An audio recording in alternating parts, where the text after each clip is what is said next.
Start करने जा रहे हैं बेटा। अब इस चैप्टर के अंदर बेटा हमने पढ़ना है वेव मोशन और साउंड के वेव्स क्या होती है, साउंड वेव्स क्या होती है, सिंपल हार्मोनिक मोशन क्या होती है, इन चीजों के बारे में डिस्कस करेंगे। तो इस चैप्टर में सबसे पहला जो टॉपिक है हमारे पास वो होता है सिंपल हार्मोनिक मोशन का, कि हमने ये सीखना है कि सिंपल हार्मोनिक मोशन क्या होती है या सिंपल हार्मोनिक मोशन किसको कहा जाता है। देखिए बेटा, सिंपल हार्मोनिक मोशन को पढ़ने से पहले हमें पता होना चाहिए कि वाइब्रेटरी मोशन क्या होती है बेटा।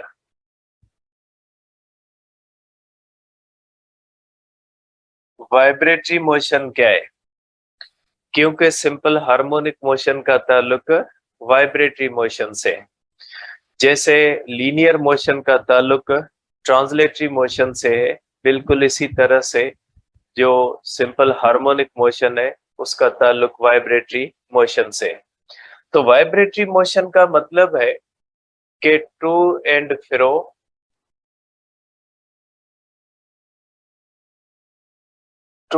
फ्रो आर बैक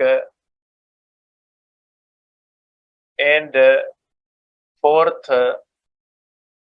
मोशन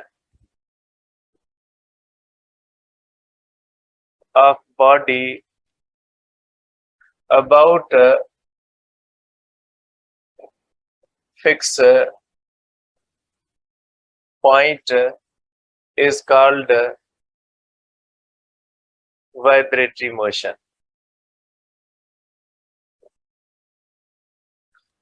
ठीक है, कि बैक एंड फोर्थ या टू एंड फ्रो, इस तरह से झूले की तरह या इस तरह से कोई भी बॉडी एक फिक्स पॉइंट के बाहर बैक एंड फोर्थ या टू एंड फ्रो मोशन करे तो बॉडी की ऐसी मोशन को कहा जाएगा कि ये वाइब्रेटरी मोशन है।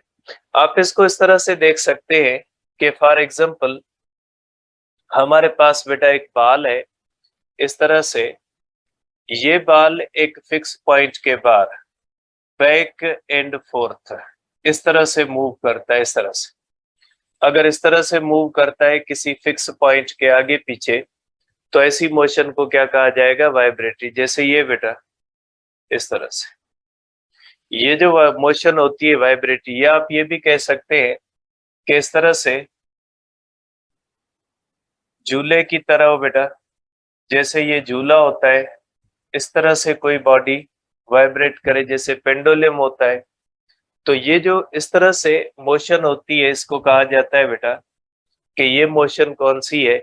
ये मोशन वाइब्रेटरी है। बैक एंड फोर्थ या टू एंड फ्रो एक फिक्स पॉइंट के आगे पीछे जो ये मोशन होती है उस मोशन को हम कहते हैं वाइब्रेटरी मोशन। अब इसके अंदर ये जो सेंट्रल पॉइंट होती है इसको हम कहते हैं, सेंट्रल जो पॉइंट होती है इसको हम कहते हैं इक्विलिब्रियम पोजीशन। इस पोजीशन को हम कहेंगे इक्विलिब्रियम पोजीशन, या इसको हम कहते हैं मीन पोजीशन। इसको इक्विलिब्रियम पोजीशन भी कहा जाता है और इसको मीन पोजीशन भी कहा जाता है। ये सेम है बेटा, ये इसकी मीन पोजीशन है, ये इसकी मीन पोजीशन या इक्विलिब्रियम पोजीशन है।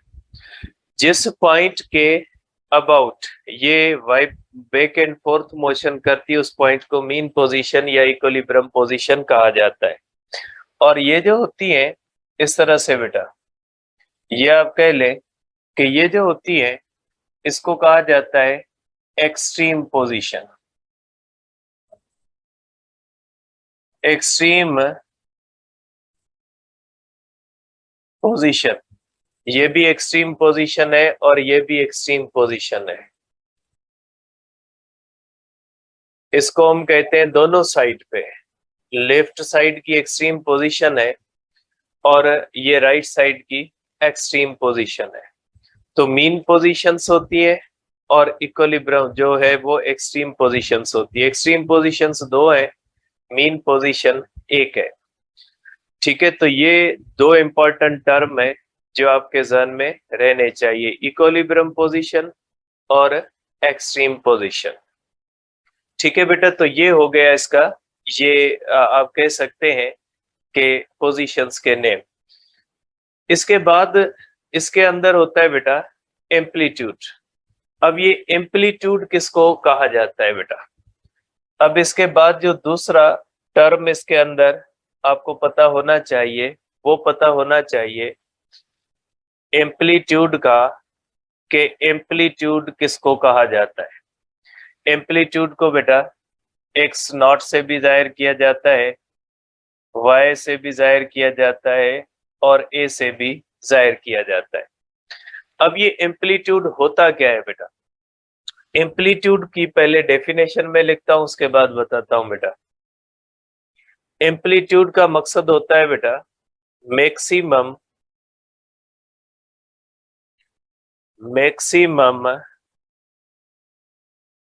Displacement between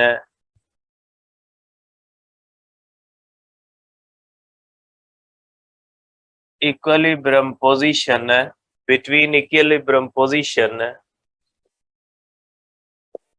and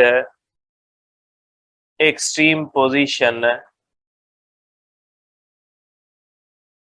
is called amplitude बेटा। ये जो आप कह सकते हैं बेटा कि यहां से लेकर यहां तक ये जो ज्यादा से ज्यादा ये जो होता है बेटा, ये इस तरह से ये होता है बेटा एम्पलीट्यूड। राइट साइड पे पॉजिटिव होता है और लेफ्ट साइड पे निगेटिव होता है बेटा।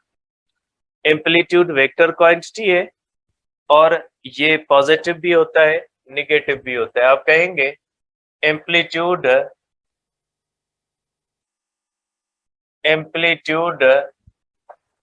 Is a vector quantity. ठीक है, ये वेक्टर क्वांटिटी है एंड कैन बी पॉजिटिव और निगेटिव। ठीक है, ये पॉजिटिव भी हो सकता है और निगेटिव हो सकता है, डिपेंडिंग कि ये मीन पोजीशन से किस तरफ है। अगर मीन पोजीशन से राइट की तरफ है तो ये पॉजिटिव होगा, अगर मीन पोजीशन से ये लेफ्ट की तरफ है तो निगेटिव होगा। तो आप कहोगे कि एम्पलीट्यूड वेक्टर क्वांटिटी है। ठीक है बेटा, और ये पॉजिटिव भी होता है और निगेटिव होता है।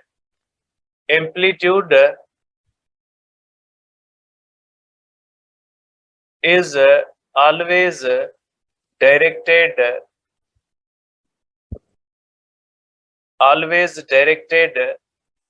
from equilibrium position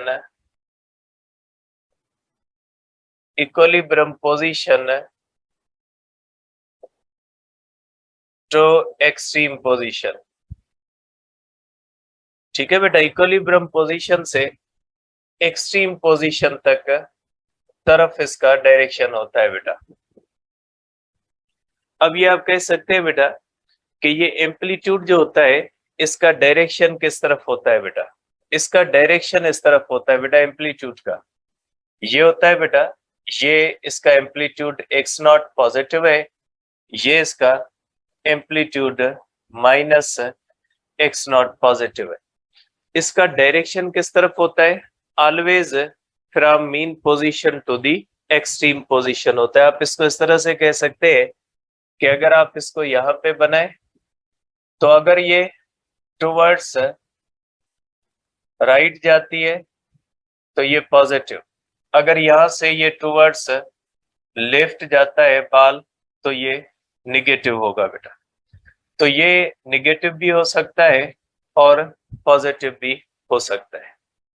ये डिपेंड करता है कि ये राइट साइड की तरफ है या लेफ्ट साइड, और इसका डायरेक्शन किस तरफ होता है? Always from mean position to extreme position. ये वेक्टर क्वांटिटी है बेटा एम्पलीट्यूड, और इसके बारे में जहन में रखिएगा कि इसका डायरेक्शन जो होता है वो ऑलवेज होता है from mean position to the extreme position. ठीक है, मैं यहाँ पे इसको लिख देता हूं, amplitude is considered positive along right side and is considered negative along left side।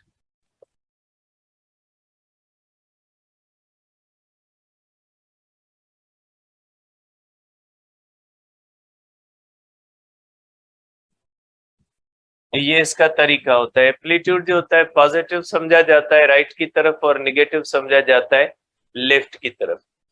तो ये हो गए बेटा हमारे पास एम्पलीट्यूड के एम्पलीट्यूड किसको कहा जाता है। ठीक है, अब आ जाते हैं बेटा हम नेक्स्ट टर्म की तरफ। नेक्स्ट टर्म होता है बेटा इंस्टेंटेनियस डिस्प्लेसमेंट या खाली डिस्प्लेसमेंट भी कहा जाता है। इसको हम खाली डिस्प्लेसमेंट भी कहते हैं बेटा। अगर अलोंग एक्स एक्सिस वाइब्रेशन है तो एक्स कहलाएगा, अलोंग वाई एक्सिस है तो वाई कहलाएगा। आप इसको यहाँ पे वाई की तरफ भी बना सकते हैं कि फॉर एग्जांपल ये इस तरह से कोई भी बॉडी है, ये इस तरह से वाई एक्सिस पे वाइब्रेट करती है इस तरह से, तो ये जो होता है ये इस तरफ वाई नॉट पॉजिटिव होगा और ये माइनस वाई नॉट निगेटिव होगा। एम्पलीट्यूड को वाई तब कहते हैं जब वर्टिकल वाइब्रेटरी मोशन होती है, और इसको एक्स तब कहते हैं जब ये हॉरिजेंटल वाइब्रेटरी मोशन होती है। तो वाइब्रेटरी मोशन इस तरह भी हो सकती है और इस तरह भी हो सकती है। तो जो हॉरिजेंटल मोशन है उसके अंदर एक्स इस्तेमाल किया जाएगा डिस्प्लेसमेंट के लिए और एम्पलीट्यूड के लिए, और जो वर्टिकल मोशन होती है उसके अंदर वाई और वाई नॉट इस्तेमाल किया जाएगा बेटा। अब ये डिस्प्लेसमेंट इंस्टेंटेनियस क्या होता है बेटा? इंस्टेंटेनियस डिस्प्लेसमेंट का मकसद होता है डिस्प्लेसमेंट, ये ध्यान से बेटा समझिएगा, displacement between mean position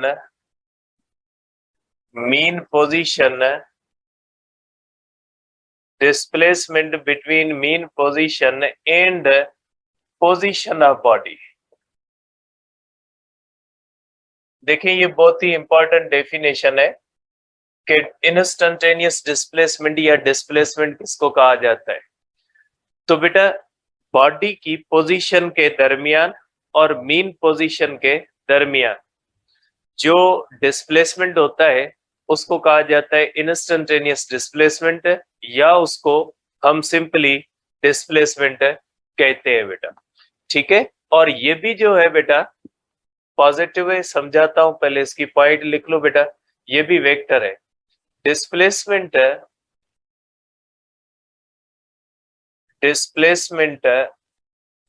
is also vector quantity. ये वेक्टर क्वांटिटी है and is always directed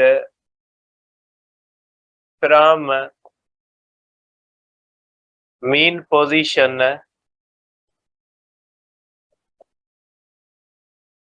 to position of body. यहाँ पे मैं बार बार बेटा मीन पोजीशन और पोजीशन ऑफ बॉडी इस्तेमाल कर रहा हूं। ठीक है, आप इसको इस तरह से देखेंगे बेटा। सपोज करें बेटा कि एक बॉडी है, वो इस तरह से वाइब्रेटरी मोशन में, आप समझे कि ये बॉडी इस तरह से वाइब्रेटरी पोजीशन में। बेटा ये आप कह लें कि ये इसकी मीन पोजीशन है बेटा, एक्सट्रीम पोजीशन टुवर्ड्स लेफ्ट, ये आप कह लें मीन पोजीशन, और ये एक्सट्रीम पोजीशन टुवर्ड्स राइट है बेटा। आप कह लें बेटा कि इस साइड पे ये 10 सेंटीमीटर एम्पलीट्यूड है और इस साइड पे ये -x0 ये भी 10 सेंटीमीटर है बेटा। इसका एम्पलीट्यूड इस साइड पे भी 10 सेंटीमीटर, इस साइड पे भी बेटा 10 सेंटीमीटर। फर्क ये इस साइड पे निगेटिव माना जाएगा और इस साइड पे क्या माना जाएगा बेटा, पॉजिटिव माना जाएगा, इस तरह से। तो आप कहोगे बेटा कि ये निगेटिव है और ये क्या होता है बेटा, पॉजिटिव है। अब डिस्प्लेसमेंट का मकसद क्या है बेटा, सपोज करें ये बॉडी यहां से मूव करती है और बॉडी इस तरफ मूव करते हुए किसी इस जगह पे पहुंची है बेटा। ये बॉडी किस तरफ जा रही है, मीन पोजीशन से एक्सट्रीम पोजीशन की तरफ जा रही है। तो अब इन दोनों पोजीशंस के दरमियान ये जो डिस्टेंस होता है, सपोज करें कि ये 4 सेंटीमीटर है, तो ये क्या कहलाएगा, ये कहलाएगा डिस्प्लेसमेंट के बॉडी के पोजीशन के दरमियान और मीन पोजीशन के दरमियान किसी भी जगह पे ये जो बॉडी की पोजीशन होती है, जब बॉडी मीन से एक्सट्रीम की तरफ जा रही है या एक्सट्रीम से मीन की तरफ आ रही है, बॉडी न मीन पे है न एक्सट्रीम पे है। तो बॉडी जब मीन और एक्सट्रीम के सिवा किसी और जगह पे है तो उस जगह के दरमियान और मीन पोजीशन, याद रखे डेफिनेशन कहती है position of the body and mean position, कि जैसे यहाँ पे बॉडी ये इस पोजीशन पे, ये न मीन पोजीशन पे न एक्सट्रीम पे, तो इस पोजीशन और मीन पोजीशन के दरमियान जो डिस्टेंस होता है उस डिस्टेंस को कहा जाता है कि ये डिस्प्लेसमेंट है। और ये भी वेक्टर क्वांटिटी है और इसका डायरेक्शन भी ऑलवेज किस तरफ होता है, always from mean position to the position of the body. आप इसको एक इस तरफ भी देख सकते हैं बेटा। अगर सपोज करें ये बॉडी इस तरह से वाइब्रेट कर रही है, सपोज करें बॉडी इस तरह से वाइब्रेट कर रही है, ठीक है, और बॉडी यहां से इस तरफ आ रही है बेटा, बॉडी इस तरह आ रही है, ठीक है बेटा। बॉडी किस तरफ जा रही है, from extreme position to mean position, और बॉडी ने यहां से 4 सेंटीमीटर तय किया है। तो इसका डिस्प्लेसमेंट 4 नहीं कहेंगे, डिस्प्लेसमेंट इसका फिर भी यही कहेंगे बेटा, डिस्प्लेसमेंट इसका फिर भी यही होगा, 6 सेंटीमीटर होगा। क्योंकि ये बॉडी की मोशन के हिसाब से नहीं होता, ये होता है कि बॉडी की पोजीशन और मीन पोजीशन के दरमियान कितना है। यहाँ पे बॉडी की पोजीशन और मीन पोजीशन के दरमियान 4 सेंटीमीटर है। यहाँ पे बॉडी आ रही है एक्सट्रीम टू मीन, लेकिन ये 4 सेंटीमीटर इसका डिस्प्लेसमेंट कंसीडर नहीं किया जाएगा।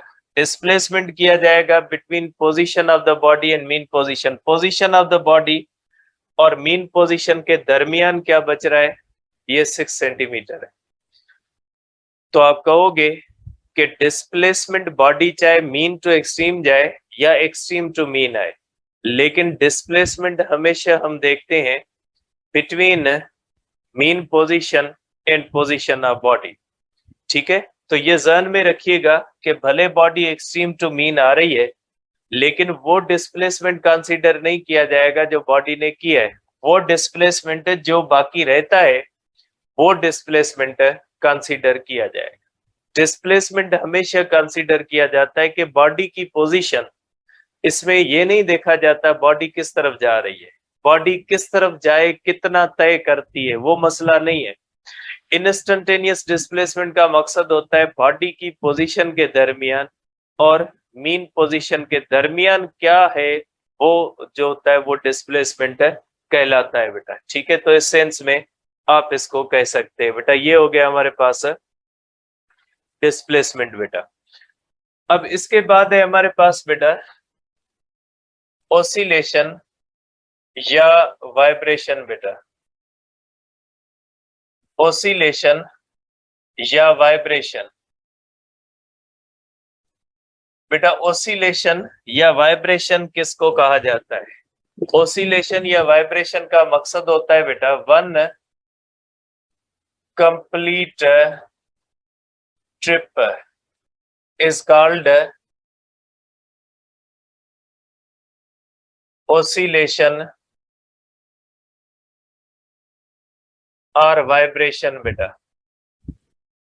एक कंप्लीट ट्रिप जो होती है बेटा, कंप्लीट ट्रिप का मकसद है अगर बॉडी मीन पोजीशन से एक्सट्रीम की तरफ जाए, एक्सट्रीम से मीन की तरफ जाए, मीन से एक्सट्रीम की तरफ जाए, एक्सट्रीम से मीन, ये कंप्लीट वाइब्रेशन है। या यहां से इस तरह से आए, इस तरह से एक पूरा ट्रिप बॉडी करे तो उसको क्या कहा जाता है बेटा? उसको कहा जाता है कि ये जो है ये आप कह सकते हैं इसके बारे में कि ये जो है वो वन ओसिलेशन है या वन वाइब्रेशन है। तो वन कंप्लीट ट्रिप जो होती है ये इस तरह से, ये कंप्लीट ट्रिप जो होती है, इस कंप्लीट ट्रिप को हम कहते हैं वाइब्रेशन या ओसिलेशन। अब इन वन वाइब्रेशन बेटा, इन वन वाइब्रेशन बेटा, इन वन वाइब्रेशन बेटा डिस्टेंस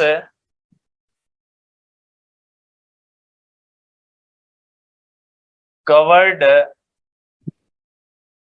ठीक है, distance covered is equal to 4 times amplitude. बेटा जो डिस्प्लेसमेंट होता है वो एम्पलीट्यूड से 4 गुना जो है वो ज्यादा होता है।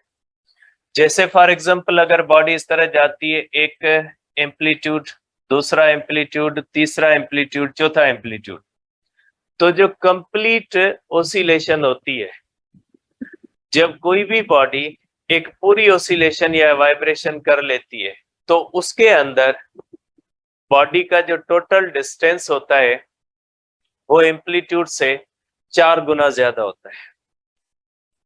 4 एम्पलीट्यूड्स बॉडी तय करती है इन वन वाइब्रेशन बेटा। अब इसके बाद है बेटा हमारे पास जो है वो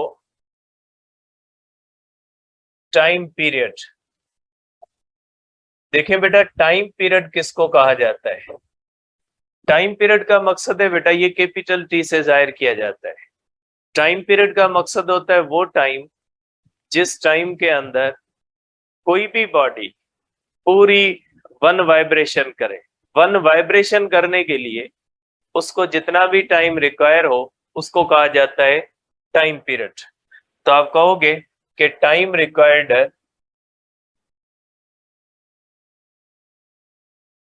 time required to complete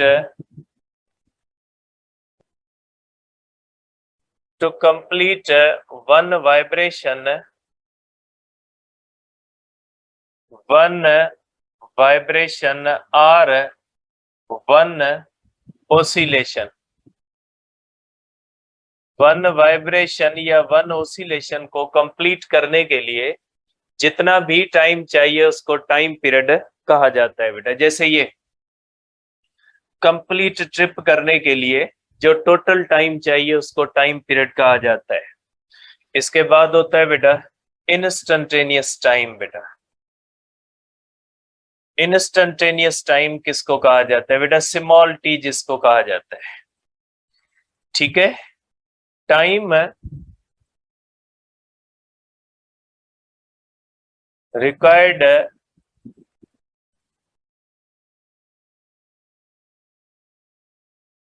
to cover specific displacement या इंस्टेंटेनियस कर ले।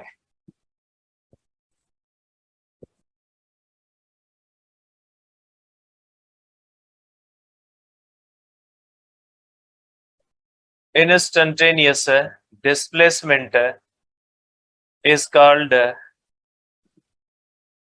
instantaneous time। बेटा वो टाइम जो किसी भी बॉडी को इंस्टेंटेनियस डिस्प्लेसमेंट के लिए चाहिए। जैसे यहाँ पे 4 सेंटीमीटर को तय करने के लिए जितना टाइम चाहिए वो इंस्टेंटेनियस, या यहाँ पे जो 6 सेंटीमीटर को तय करने के लिए टाइम चाहिए उसको कहा जाता है कि ये इंस्टेंटेनियस टाइम है। तो इंस्टेंटेनियस टाइम, इंस्टेंटेनियस डिस्प्लेसमेंट को कवर करने के लिए जो टाइम चाहिए वो इंस्टेंटेनियस टाइम कहलाता है।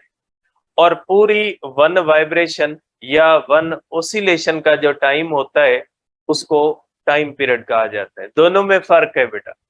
इसके अंदर कैपिटल टी का मकसद होता है टोटल टाइम और स्मॉल टी का मकसद होता है इंस्टेंटेनियस टाइम। बेटा दोनों डिफरेंट चीजें।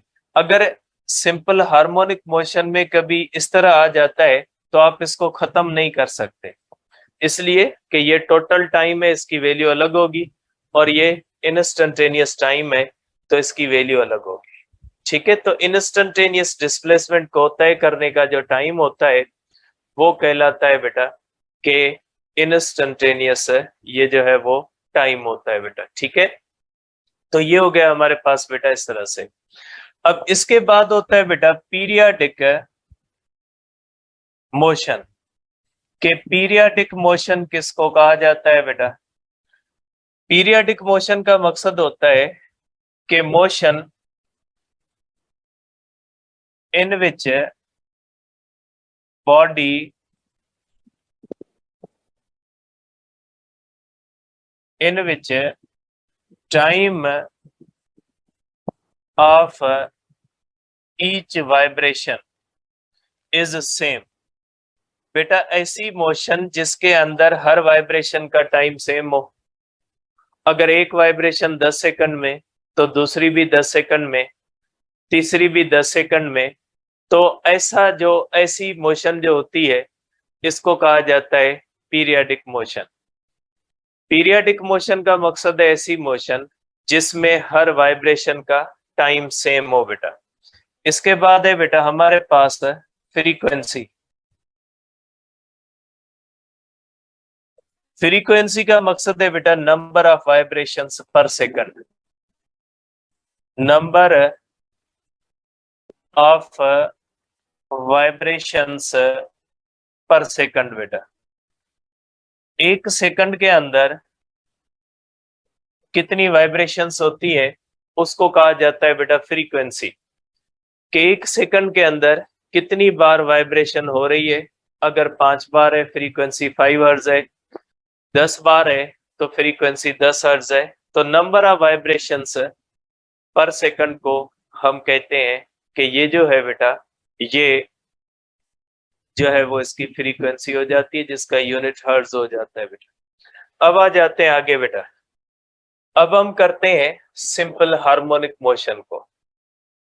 कि सिंपल हार्मोनिक मोशन क्या होती है बेटा? सिंपल हार्मोनिक मोशन बेटा SHM। सिंपल हार्मोनिक मोशन क्या होती है बेटा? देखिए बेटा, जिस तरह से लीनियर मोशन एक स्पेशल किस्म है ट्रांसलेटरी मोशन।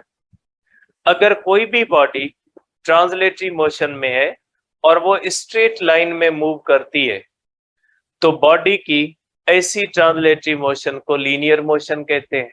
इसी तरह से एक स्पेशल वाइब्रेटरी मोशन है जिसको सिंपल हार्मोनिक मोशन कहा जाता है। हर वाइब्रेटरी मोशन जो होती है वो सिंपल हार्मोनिक मोशन नहीं होती। Simple harmonic motion vibratory motion की एक खास किस्म है या एक स्पेशल किस्म है। ठीक है, हर वाइब्रेटरी मोशन को आप सिंपल हार्मोनिक मोशन नहीं कह सकते। तो अब ये हम देखेंगे कि कौन सी वाइब्रेटरी मोशन को सिंपल हार्मोनिक मोशन कहा जाएगा। तो पहली बात ये होती है इसकी कि सिंपल हार्मोनिक मोशन बेटा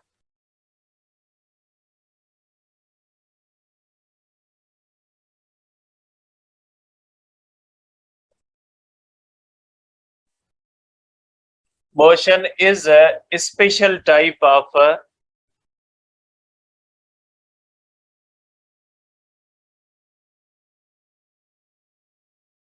of vibratory motion.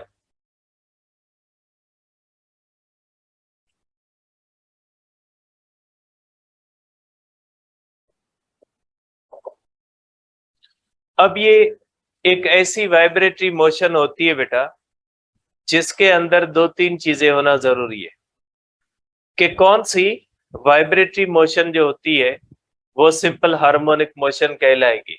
उसमें पहली बात ये होती है, आप इसको इस तरह से कहोगे, motion of body is a simple harmonic motion if, इसके अंदर ये एक चीज होनी चाहिए। पहली बात कौन सी बेटा, कि मोशन इज वाइब्रेटरी।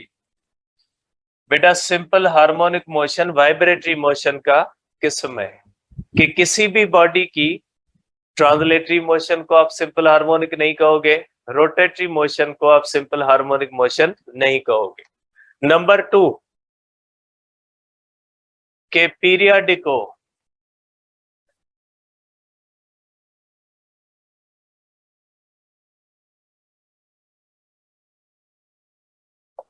बेटा दूसरी बात कि वो पीरियाडिक वाइब्रेटरी मोशन हो। अगर नॉन पीरियाडिक वाइब्रेटरी मोशन होगी, अगर नॉन पीरियाडिक वाइब्रेटरी मोशन होगी तो वो वाइब्रेटरी हो सकती है लेकिन सिंपल हार्मोनिक मोशन नहीं होगी। सिंपल हार्मोनिक मोशन सिर्फ वही होगी जिस मोशन के अंदर बॉडी की ये वाइब्रेटरी मोशन जो हो ये पीरियाडिक वाइब्रेटरी मोशन हो। तो आप कहोगे कि ऐसी वाइब्रेटरी पीरियाडिक मोशन, ऐसी वाइब्रेटरी मोशन जो पीरियाडिक हो। अब तीसरी कंडीशन इसके अंदर बहुत ज्यादा इंपॉर्टेंट है। तीसरी कंडीशन ये होती है कि motion is under restoring force in which acceleration, ये एक्सीलरेटेड मोशन है बेटा, यूनिफॉर्म वेलोसिटी वाली नहीं है। In which acceleration is directly proportional to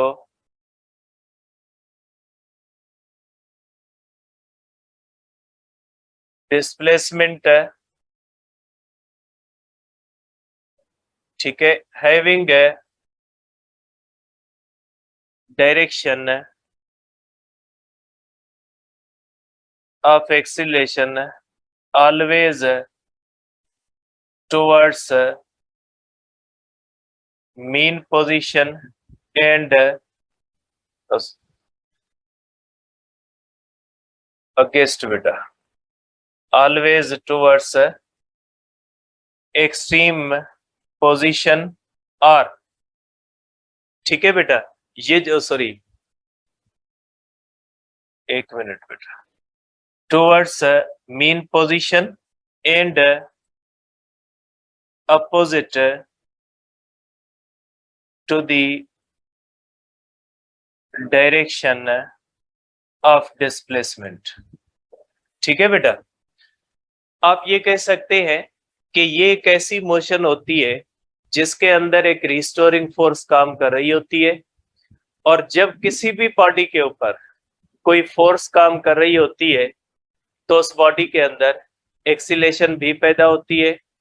तो इसके अंदर एक एक्सीलेशन भी पैदा होती है, जिस एक्सीलेशन का डायरेक्शन जो होता है वो ऑलवेज टुवर्ड्स मीन पोजीशन होता है और वो ऑलवेज अगेंस्ट डिस्प्लेसमेंट होता है बेटा, ठीक है। या जो है वो आप कह सकते हैं एम्पलीट्यूड के हमेशा अगेंस्ट होता है, क्योंकि एम्पलीट्यूड और डिस्प्लेसमेंट का डायरेक्शन हमेशा मीन पोजीशन से अवे होता है, जबकि इसका direction always towards mean position होता है।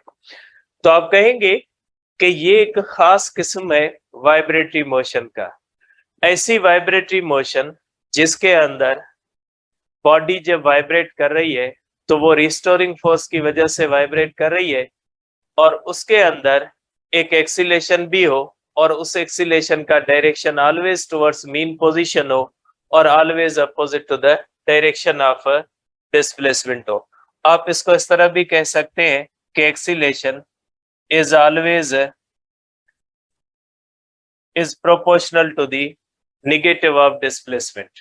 तो ये जो मोशन होती है इसको आप सिंपल हार्मोनिक मोशन कह सकते हैं। ठीक है बेटा, तो सिंपल हार्मोनिक मोशन ऐसी मोशन को कहा जाएगा जिस मोशन के अंदर ये दो तीन चीजें एग्जिस्ट करती है। अब डिटेल में सिंपल हार्मोनिक मोशन को इंशाल्लाह हम कल करेंगे, ठीक है, क्योंकि अब इसके बाद मास स्प्रिंग सिस्टम होता है जो आज कंप्लीट होगा नहीं, टाइम ज्यादा हो जाएगा। तो इंशाल्लाह कल हम करेंगे सिंपल हार्मोनिक मोशन को, सिंपल हार्मोनिक मोशन को मास स्प्रिंग सिस्टम के ऊपर, कि मास स्प्रिंग सिस्टम किस तरह से सिंपल हार्मोनिक मोशन में होता है या किस तरह से एक्सीलेशन होती है, कैसे इसके डायरेक्शंस होते हैं, इंशाल्लाह कल डिस्कस करेंगे।